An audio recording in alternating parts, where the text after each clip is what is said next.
Warning: the following procedure may void warranty. If the issue persists, consult Epson tech support. Do not perform procedure while printer is connected to electric source to avoid electric shock or injury. Perform procedure at own risk.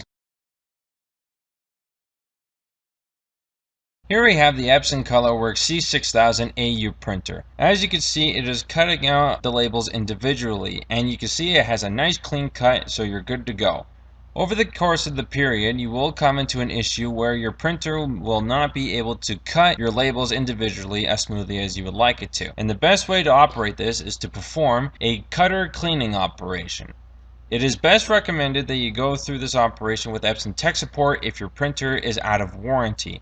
If your printer is still under warranty, you can perform this operation on your own. So to keep everyone safe, we're going to put up this disclaimer for this tutorial. Disclaimer: perform at own risk. First, you're going to shut down your printer. Make sure it is turned off completely. Next, you're going to open your front panel as well as your ink compartments. Inside the front panel, you're going to find 3 screws. You're going to unscrew all 3 of them. It is best that you find a magnetized screwdriver so that you don't lose any of your tiny screws. Next, you're going to find the screws in your ink cartridge compartments. 1 on each side, and you're going to unscrew them. Make sure you have them tucked away somewhere so you do not lose them. Then you're going to take off your front cover once all screws are removed. Then you're going to find your cutter module, and you have 3 screws that you need to take off. Make sure you take them off very slowly, gently, because the cutter is spring loaded. Take off the front cover. Make sure you keep that in a safe place. Next, you also have the spring cap. Make sure you do not lose that either, because that is very crucial if you want to put the cutter module back on again. So you've taken out the cutter, which is spring loaded, and we're going to take this over to the cleaning table.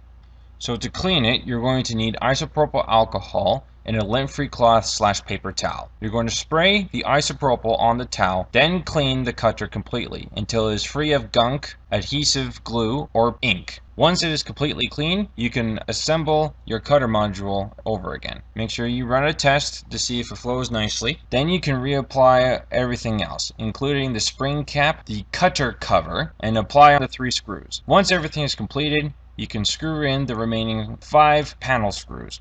Again, 1 for each ink cartridge compartment, and then 3 up on the top where the front panel sits. Once everything has been assembled and once everything has been cleaned, you're able to turn on your printer again and you can commence your printing operation. If the cutter is still having issues, then call your Epson tech support.